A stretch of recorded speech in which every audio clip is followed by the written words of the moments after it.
Hello and welcome. This is the story of Daniel, a 23-year-old boy who always thought he had time.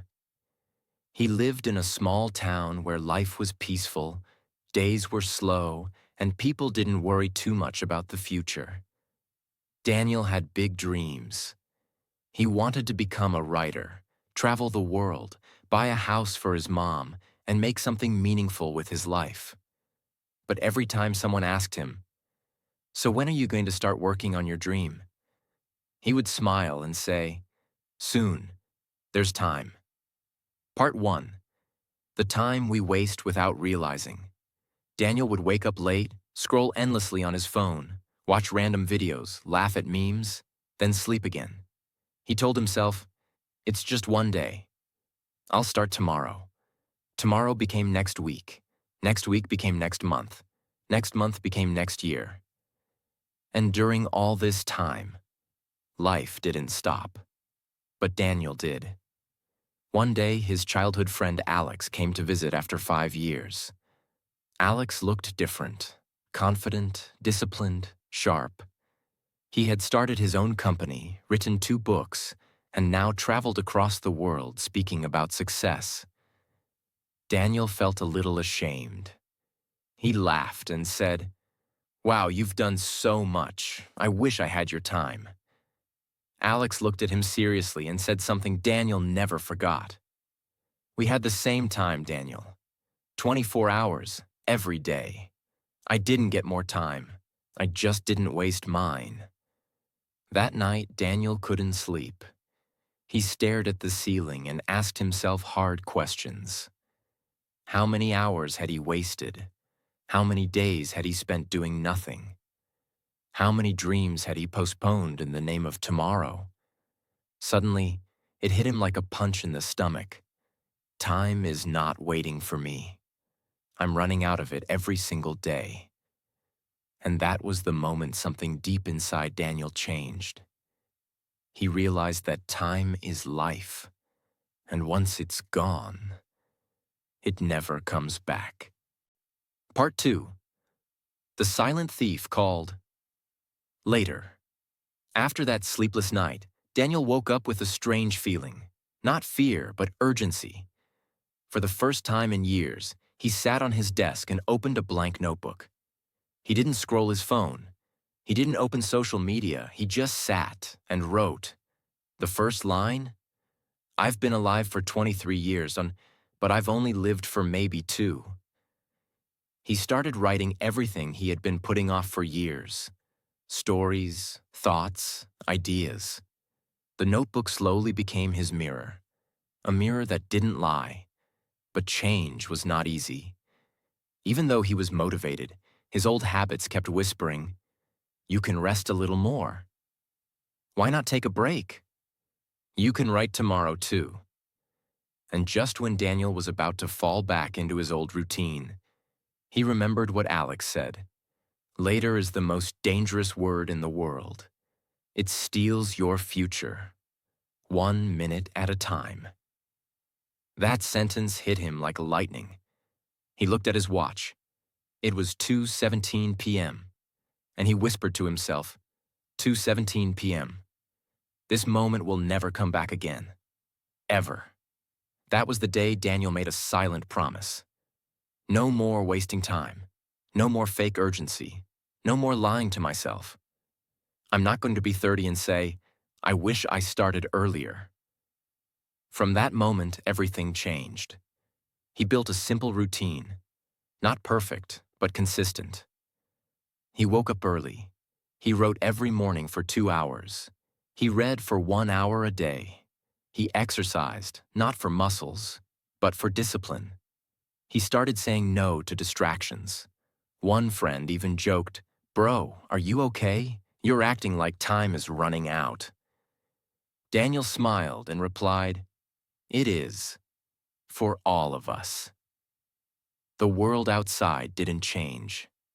But Daniel did, and day by day, word by word, he started building a new life, 1 minute at a time. Part 3. The results nobody sees at first.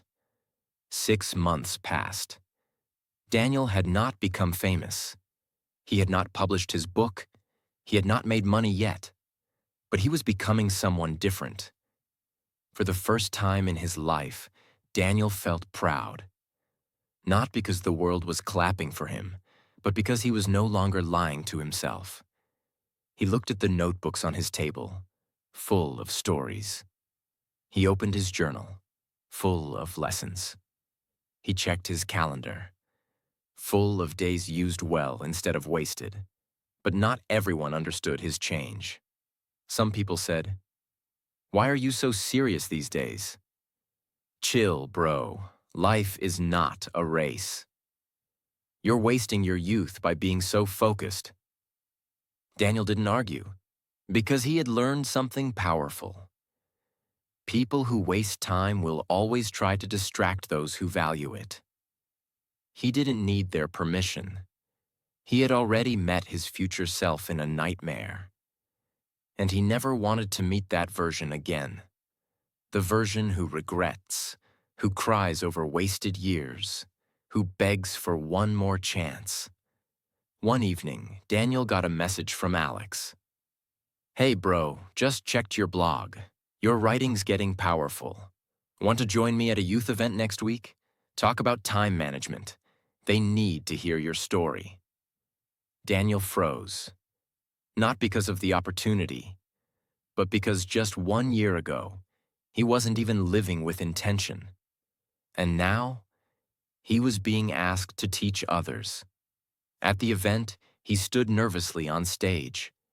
He looked at the 200 faces in front of him, some younger, some older, and he said, "I'm not here because I'm successful. I'm here because I was wasting time just like you. And I changed, not because I had more talent, but because I finally respected the clock." Silence filled the room. He continued, "Time is your real currency, not dollars, not fame, not likes, not followers.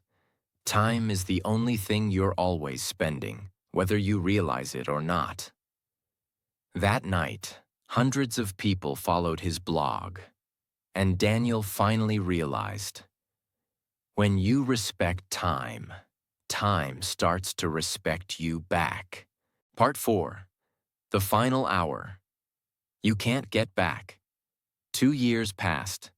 Daniel had changed completely. He was now a full-time writer. His book had been published. It wasn't a bestseller, but it changed lives. He got messages from readers around the world. "Your words saved me. I started respecting time because of you. I finally stopped wasting my life." But Daniel wasn't chasing fame. He was chasing meaning. And every day he reminded himself of one truth. If today was your last day, would you be proud of how you spent it? Then something unexpected happened. His mother fell sick. One morning at the hospital, she looked at him, smiled weakly, and said, "You've grown into a man I'm proud of. You didn't waste your life. That's the best gift you've given me." Daniel held her hand tightly, tears in his eyes. He whispered, "I used to waste time, Mom, but now I treat it like it's sacred, because it is." When she passed away a few weeks later, Daniel was broken, but he wasn't full of regrets. He had spent real time with her.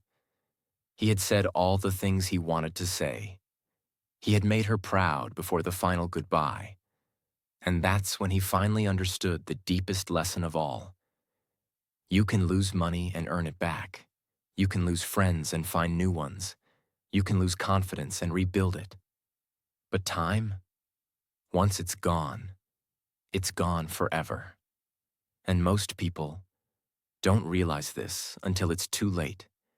Daniel now teaches students, workers, dreamers, and lost souls. He tells them, don't wait for motivation. Don't wait for the perfect day.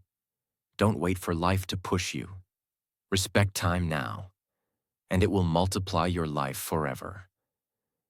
Because the people who succeed in life are not always the smartest. They are simply the ones who use their time the best. So remember this, my friend. Every minute you waste is a piece of your life you'll never get back. Every hour you spend on distractions is a page of your story gone blank. Every day you wait is a day your dream waits too. Don't waste your life, because time is the most expensive thing you'll ever own. If this story touched your heart, made you think, or reminded you of your value, subscribe to our channel right now for more powerful, emotional, and life-changing stories that will inspire you and improve your English too. This is not just a channel. This is your new beginning. Let's grow, 1 minute at a time. See you in the next story.